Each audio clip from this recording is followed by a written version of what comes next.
Today we will see chapter 5th of science 2 towards green energy, and this is the first part of this video of this chapter, student. So what is given?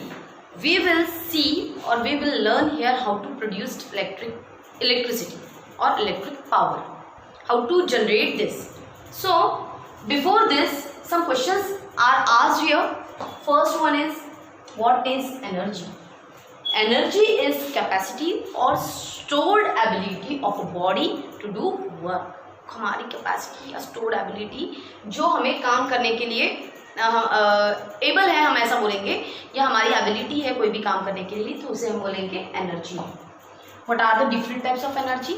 If they ask us a question, different types, then we will write here potential and kinetic energy.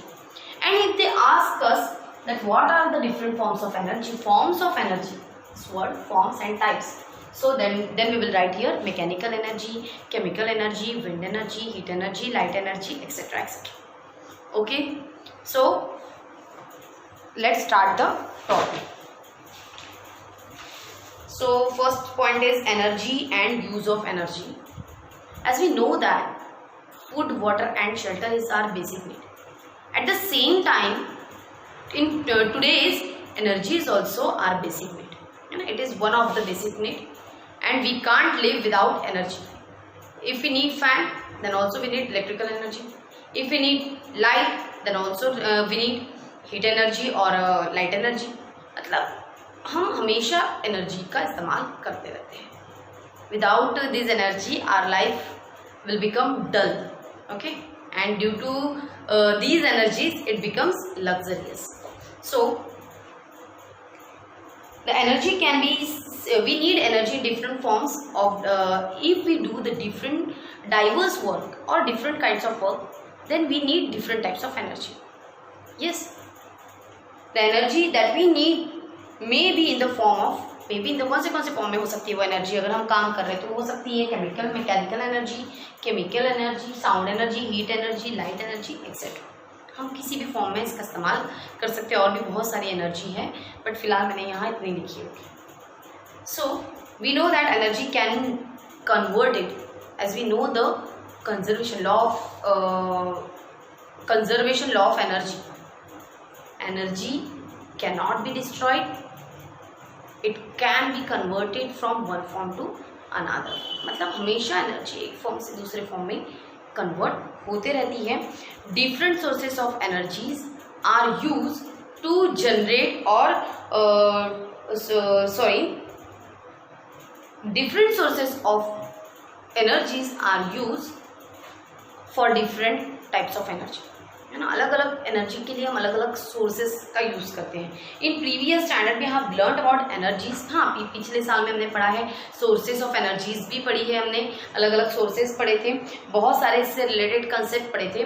Here we will learn about various sources that are now used in generation of electrical power. इस standard में हम क्या पढ़ने वाले हैं, तो हम वो पढ़ने वाले सोर्सेज जो एनर्जी सोर्सेज पढ़ने वाले हैं जो इलेक्ट्रिसिटी बनाने के काम में लाए जाते हैं. The method that we use for this, the scientific principles that are used there, the advantage and disadvantage of this method, and also what is mean by green energy. हम इसमें इसके डिसएडवांटेज पढ़ेंगे. एडवांटेज मतलब हमें क्या फ़ायदा हो रहा है इस एनर्जी का यूज़ करके, या हमें कोई नुकसान हो रहा है तो वो भी पढ़ेंगे. इसी के साथ साथ हम ग्रीन एनर्जी के बारे में पढ़ेंगे. ग्रीन एनर्जी मीन्स ऐसी energy which does not harms our environment. Chapter name is towards green energy. मतलब अब हम ग्रीन एनर्जी के तरफ हमें जाना है. Okay, so let's start. Generation of electrical energy. Electrical energy का जनरेशन हम पढ़ने वाले हैं. So most of the electric power plant are based on the electromagnetic induction. तो ये प्रिंसिपल ऑफ इलेक्ट्रोमैग्नेटिक इंडक्शन, ये जो इलेक्ट्रोमैग्नेटिक इंडक्शन का जो प्रिंसिपल है, जिस तरीके से हमने इंड्यूस्ड करंट देखा था, हमने कहाँ देखा था, जनरेटर में देखा था, है ना. इसके पिछले जो चैप्टर में हमने देखा था जनरेटर, उसमें हमने देखा था कि इलेक्ट्रिसिटी जो है अपने आप प्रोड्यूस होती है, जिसे हम इंड्यूस्ड करंट कहते हैं. तो ये जो जनरेटर है सारे, ये इसी प्रिंसिपल पर बेस्ड है. दैट मीन्स इलेक्ट्रोमैग्नेटिक इंडक्शन के प्रिंसिपल पर बेस्ड है. अकॉर्डिंग टू दिस प्रिंसिपल, इस प्रिंसिपल के अनुसार whenever the magnetic field around the conductor change, the potential difference is generated. क्या होता है, जब हम किसी भी कंडक्टिंग वायर को मूव करते हैं तो पोटेंशियल डिफरेंस वहाँ जनरेट होता है, या फिर हम किसी मैग्नेट को मूव करते, अब वायर को नहीं किया हमने मूव, मैग्नेट को जब हमने मूव किया था तब भी हमारा पोटेंशियल डिफरेंस वहाँ पर जनरेट हो रहा था। क्यों जनरेट होता है, क्योंकि वहाँ पर मैग्नेटिक फील्ड चेंज होती है, and when the magnetic field changes it generate potential difference. एक बार मैं आपको दिखा देती थी, ये चैप्टर हमने कहाँ पढ़ा, ये हमने साइंस 1 में पढ़ा था स्टूडेंट, मैं यहाँ ढूंढ रही थी, बट साइंस 1 में हमने पढ़ा था कि कैसे, आपने याद आ रहा होगा कि 2 पोल्स रखे हुए थे और बीच में वायर रखा हुआ था इस तरीके से कुछ।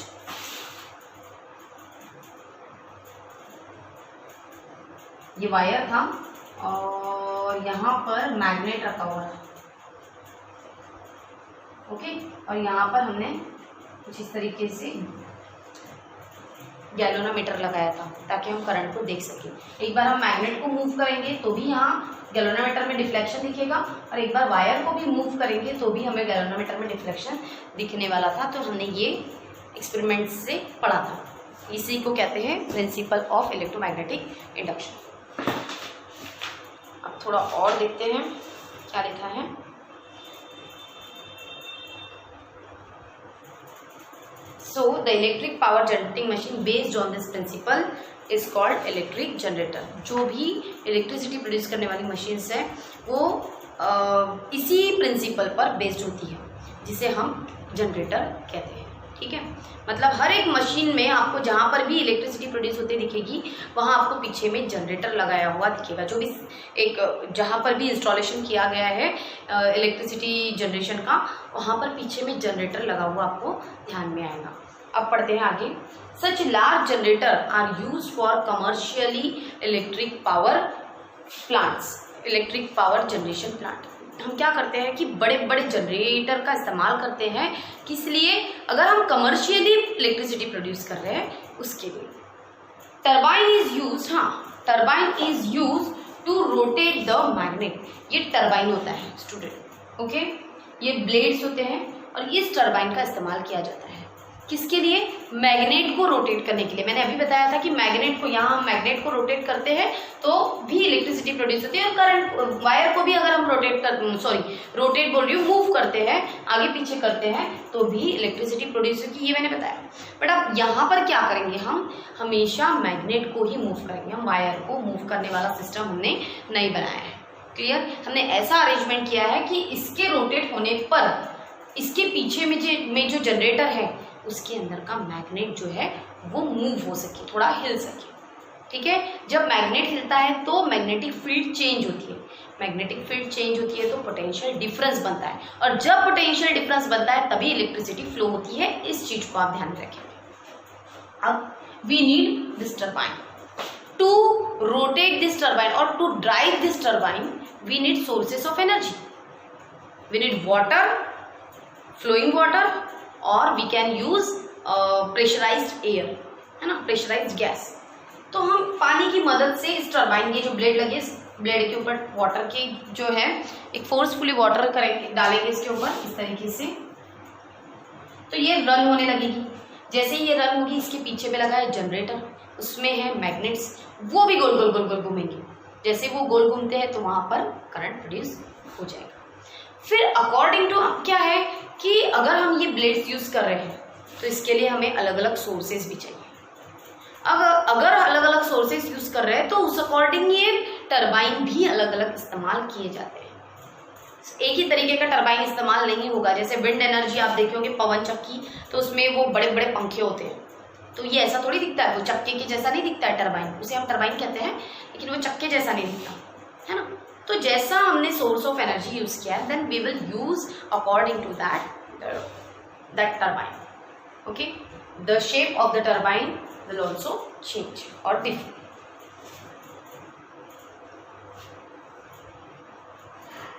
उसके बाद यह design of the turbine use in different types of power station is also different.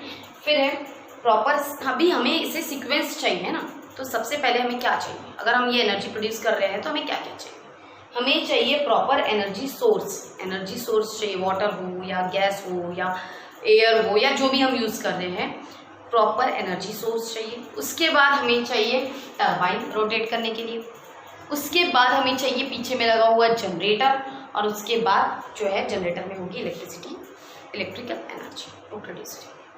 तो ये दिया था पहला कंसेप्ट। अब पढ़ेंगे thermal energy based on electric power station. So student, this is first electric station, thermal energy based electric station. ये पहला है हमारा, तो जिसमें हम थर्मल एनर्जी का यूज करेंगे। यहाँ in this plant we will use gas और steam, we can say that steam, pressurise steam to rotate the turbine. Turbine use करने के लिए हम रोटेट करने के लिए हम किसका इस्तेमाल करेंगे, स्टीम का इस्तेमाल करेंगे। क्या होगा, एक थर्मल एनर्जी को प्रोड्यूस किया जाएगा। थर्मल एनर्जी कैसे प्रोड्यूस करेंगे, थर्म का मतलब होता है उष्ण, है ना, एक हीट हम प्रोड्यूस करेंगे। वहाँ हम फ्यूल क्या यूज करने वाले हैं, कोल यूज करेंगे। कोल को जलाकर हम क्या करेंगे, वहाँ हीट को प्रोड्यूस करेंगे। उसके बाद क्या होगा, boiler for conversion of water to steam. एक बॉयलर रखा होगा जिसमें बॉयलर समझते हो आप, बॉयल करने वाला, है ना, जिसमें वाटर को रखा जाएगा और वो वाटर जो है उस स्टीम में बदल जाएगा। अब हो सकता है कि वो पाइप में से भी पास हो या हो सकता है ऐसा भी रखा हो, ठीक है। कैसा रखा है हम हमारे फिगर में देखेंगे, ठीक है। एक पाइप में से जनरली होता है।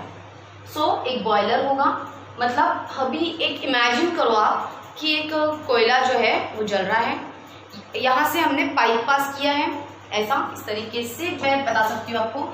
यहाँ पर कोयले का है, जला दिया है। यहाँ से अगर हम पाइप में से वाटर को पास कर रहे हैं, ठीक है, तो वाटर जब यहाँ तक आएगी तो वो क्या बन जाएगा, स्टीम बन जाएगी। ओके, ये स्टीम आगे जाएगी, यहाँ पर लगा होगा उसका टरबाइन। ओके, ये स्टीम जो जा रही है, प्रेशराइज स्टीम, ये इस टरबाइन को रोटेट करेगी। इसके पीछे होगा जनरेटर में जब ये रोटेट होगा तो इसके पीछे में जो जनरेटर में जो मैग्नेट्स हैं वो भी रोटेट होंगे और क्या होगी, इलेक्ट्रिसिटी प्रोड्यूस होगी। अब आपको थोड़ा समझ में आ गया होगा। अब देखते हैं क्या है स्टीम टरबाइन। हाँ, स्टीम टरबाइन हमने यूज कर लिया है। उसके बाद जनरेटर, वो दिया है जनरेटर में होगी इलेक्ट्रिक एनर्जी जो हमें पता है। अब क्या है, तो स्टीम टरबाइन जो है, यहाँ से स्टीम तो आएगी पर इस स्टीम को कलेक्ट करने का भी काम होगा। तो ये जो सिस्टम वहां पर बनाया होगा वो क्या करेगा, इस स्टीम को वाटर में कन्वर्ट करेगा, है ना। ये स्टीम वेस्ट नहीं होगी, फिर से वाटर में कन्वर्ट हो जाएगी और फिर वो वाटर जो है यहीं पर वायर इस तरीके से अरेंज कर दिया जाएगा। मतलब ये वाटर वापस स्टीम बनेगा और फिर आगे बढ़ेगा, टरबाइन को रोटेट करेगा। फिर जो स्टीम रहेगी वो वापस इसमें जाएगी, it will convert into water and then it will again converted into steam and rotate the turbine. ये प्रोसेस कंटिन्यूअसली चलते रहेगी। ओके, और स्टीम जो वेस्ट हो जाती है उसके लिए हम नया वाटर तो वहाँ पर अवेलेबल कराए देंगे। और ये रोटेट होने के बाद जनरेटर में जो लगे हुए मैग्नेट्स है वो रोटेट होंगे और उसके बाद इलेक्ट्रिसिटी जनरेट। तो आपको ये कंसेप्ट ध्यान में आया होगा।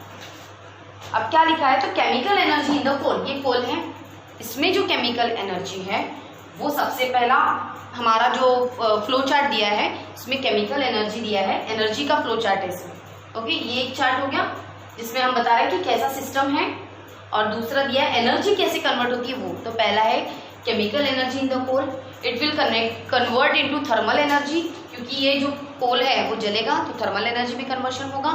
थर्मल एनर्जी का कन्वर्शन होगा kinetic energy in the steam, क्योंकि थर्मल एनर्जी गर्म कर रही है इस वाटर को, तो ये स्टीम बन रहा है और स्टीम आगे जा रहा है।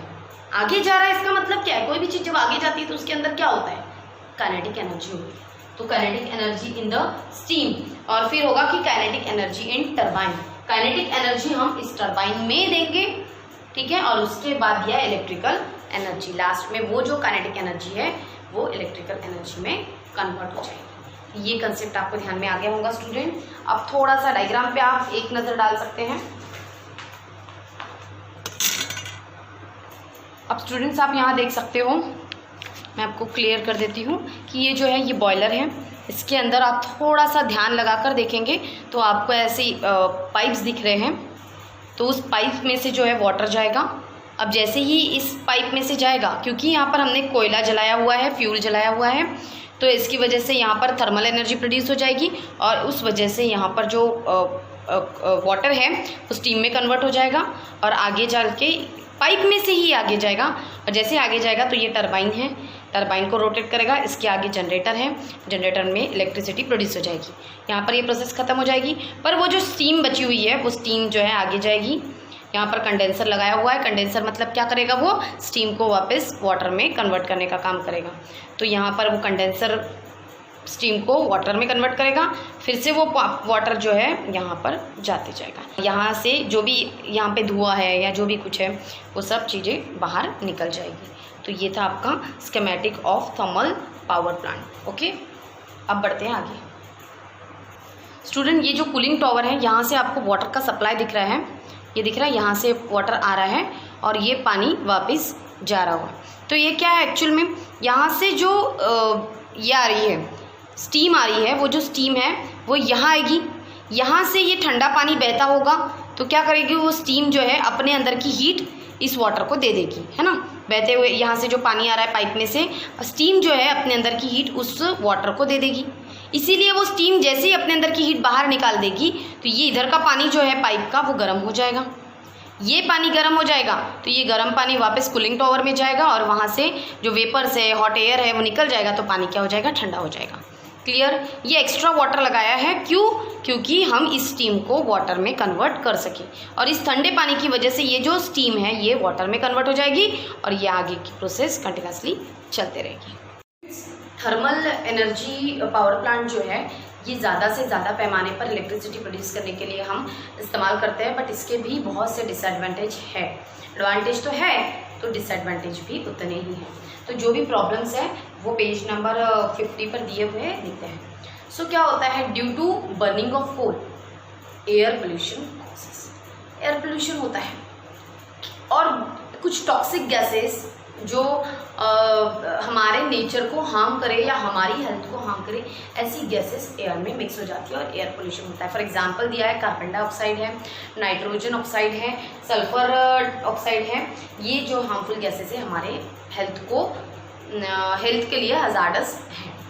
फिर है along with the emission of gases, gases के साथ साथ कुछ सूट पार्टिकल्स भी हवा में मिक्स हो जाते हैं। सूट पार्टिकल्स किसे कहते हैं, छोटे छोटे कण के जैसे, है ना, कार्बन के ही कणों के जैसे छोटे छोटे कण। हवा तो गैस तो है, स्मोक तो है बिल्कुल गैस के जैसा, बिल्कुल फाइन है, बट कुछ सूट पार्टिकल्स जो है वो भी हमारे एयर में मिक्स हो जाते हैं और ये क्या करते हैं, रेस्पिरेटरी ट्रैक्ट इफेक्ट करते हैं। जब हम सांस लेते हैं तो समय पे ये सूट पार्टिकल्स हमारे अंदर जाते हैं और हमारे रेस्पिरेशन पर प्रॉब्लम क्रिएट करते हैं, रेस्पिरेटरी सिस्टम पर problem. The reserves of the fuel used in this method that is coal. हाँ, अब हम जो फ्यूल यूज़ कर रहे हैं वो है कोल, और कोल का जो रिजर्व्स है वो बहुत लिमिटेड हम कह सकते हैं। कुछ सालों में, आने वाले 200 सालों में तो हमें कोल देखने के लिए भी नहीं मिलेगा। इतना हम लोग इसका इस्तेमाल इतना ज़्यादा कर रहे हैं और इसका जो प्रोडक्शन है वो बहुत कम है, बहुत उसकी स्पीड कम है। So therefore in the future there will be limitations on the availability of the coal. तो इसलिए फ्यूचर में जो है इसकी अवेलेबिलिटी है उस पर लिमिटेशंस आ जाएंगे, मतलब हम ज़्यादा से ज़्यादा इस्तेमाल नहीं कर पाएंगे। इसीलिए हमें इसका अल्टरनेटिव सोचना चाहिए, मतलब इलेक्ट्रिसिटी केवल कोयले से ही प्रोड्यूस कर सकते हैं ऐसा नहीं, तो दूसरी चीज़ों से भी हमें इलेक्ट्रिसिटी प्रोड्यूस करना चाहिए, मतलब अल्टरनेटिव ढूंढ के रखना चाहिए। तो नेक्स्ट दिया है power plant based on nuclear energy, ये नेक्स्ट वीडियो में आपको आएगा। तब तक के लिए बाय, थैंक यू। आपने अगर चैनल को सब्सक्राइब नहीं किया है तो कर देंगे, बेल आइकन पर प्रेस कर देंगे, लाइक एंड शेयर कर देंगे। Thank you.